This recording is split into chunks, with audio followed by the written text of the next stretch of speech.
Hello বন্ধুরা, দেখো নতুন একটা ভিডিও নিয়ে চলে এসেছি। তো এটা একটা অন্যরকম ভিডিও, মানে আমার বরের জন্মদিন, তো সেই উপলক্ষে এই ভিডিওটা করা।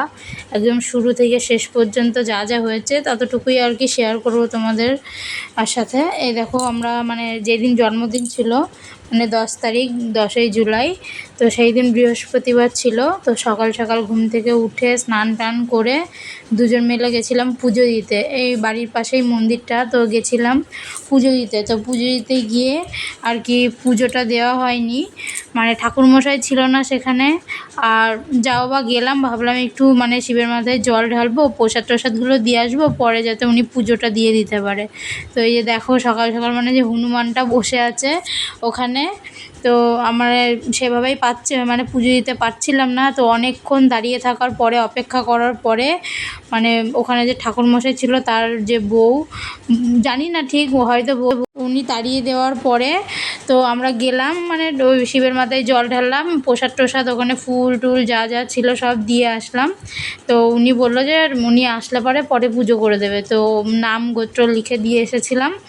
তো তো আমরা অনেকক্ষণ অপেক্ষা করছিলাম, তো কিছুতেই যাচ্ছিল না। তারপরে ওকে ফল দিয়ে ওখান থেকে তাড়ানো হয়েছে। এই যে দেখো, পুজো দিচ্ছিল আমার বর, আগে জল ঢেলে নিচ্ছে, তারপরে আমি জল ঢালবো।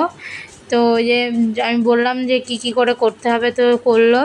তো জল ঢাললো, ফুল দিল, তারপরে আমিও পুজো করব। এরপরে ধূপকাঠি মোমবাতি ধরাচ্ছিলাম। তো সেদিন এত হাওয়া হচ্ছিল, তো মানে ধূপকাঠি ধরেছে, মোমবাতিটা বারবার নিভে যাচ্ছিলো। তো মোমবাতিটা রেখে এসেছিলাম ওখানে, 2-3 বার ধরালাম, দিয়ে চলছিল না।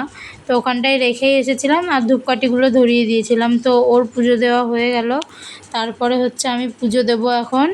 এই যে দেখো, জল ঢেলে নিলাম, এবার একটু ফুল টুল দিয়ে দিচ্ছি।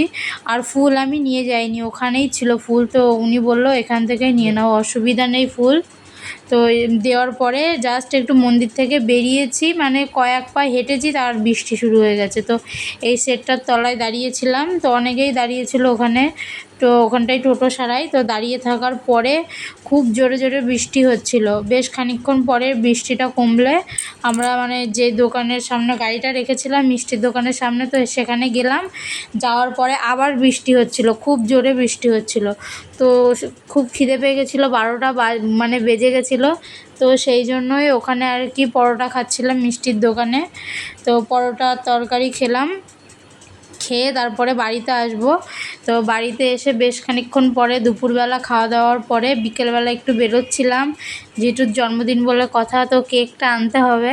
তো সেই জন্য এই আর কি বেরোচ্ছিলাম। তো দেখো, আমি আর কি হাসাহাসি করছিলাম, নতুন মানে সেজে গুজে যাচ্ছে আর কি, যেহেতু জন্মদিন তাই। তো তারপরে দেখো, এই যে কেকটা নিতে চলে আসলাম, নিয়ে অমরে গেছিলাম। তো এই কেকটাই আর কি ভালো লাগলো, ছোটোখাটো, যেহেতু ওর অপারেশন হয়েছে, বেশি মিষ্টি খেতে পারবে না। তো বড় কেক নিলে বারবার খেতে চাইবে, তো সেই জন্য ছোট কেকটা নিলাম, যাতে একবারেই শেষ হয়ে যায়। তো এই যে বাড়িতে তারপরে দেখালাম যে কত কেক আছে ওখানে। সেদিন আর কি স্টক বেশি ছিল নাকি, আমরা একটু তাড়াতাড়ি গেছিলাম কি জানি। অন্যান্য দিন যাই কেকই থাকে না, 2-1টা থাকে, হয়তো রাত করে যায় জন্য, সেই জন্য। তারপরে বাড়িতে আসার পর এই যে কেকটা কাটছে, দেখো 3জন মিলে কি করছে, এ ওকে খাওয়াচ্ছে, ও ওকে খাওয়াচ্ছে, আর আমি এদিকে পেছনে মানে ভিডিও করছি, ছবি তুলে দিচ্ছি। তো তারপরে দেখো কেকটা খেয়ে, তারপরে প্লেটটার অবস্থা দেখো, মানে যে ট্রেটার ওপরে কেক দেয় আর কি, বোর্ডটা, কাঠবোর্ডটা, ওটা চেটে পুরো পরিষ্কার করে দিয়েছে। ও কেক খেতে খুবই ভালোবাসে, আমরা সবাই ভালোবাসি, ও একটু বেশিই ভালোবাসে। তো পুরো মানে চেটে টেটে খেয়ে নেবে, যে জিভ দিয়ে চাটতে শুরু করে দাও, বলছে না না চাটা যায়। তারপরে রাতের খাবার, এই যে লুচি তরকারি আর মিষ্টি করেছিলাম। তো মানে জন্মদিন স্পেশাল তেমন কিছুই হয়নি আগের দিন। তো রাতে করে দিয়েছিলাম শুধু লুচি তরকারি, আর মানে পুজোর মিষ্টি ছিল, যেহেতু নিরামিষ তাই খাচ্ছিল। তারপরে পরের দিন আয়োজন হয়েছিল। এই যে দেখো, সকাল সকাল আমি মানে পায়েস করব।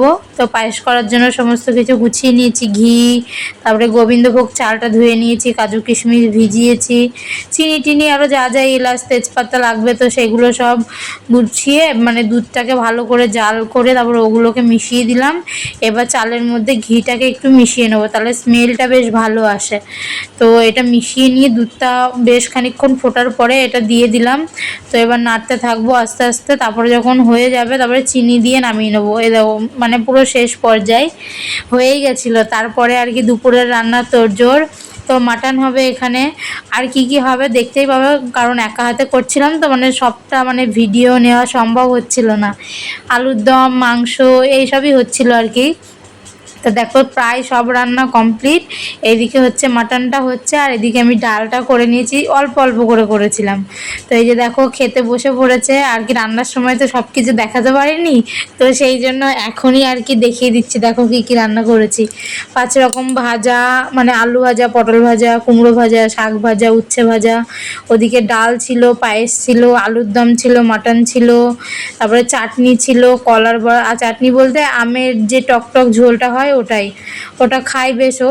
তো ওইভাবেই ও খেলো, তারপরে হচ্ছে আমরাও খেয়ে নিলাম। স্নান করিনি সেই দিন, খেয়ে তারপরে স্নান করেছি।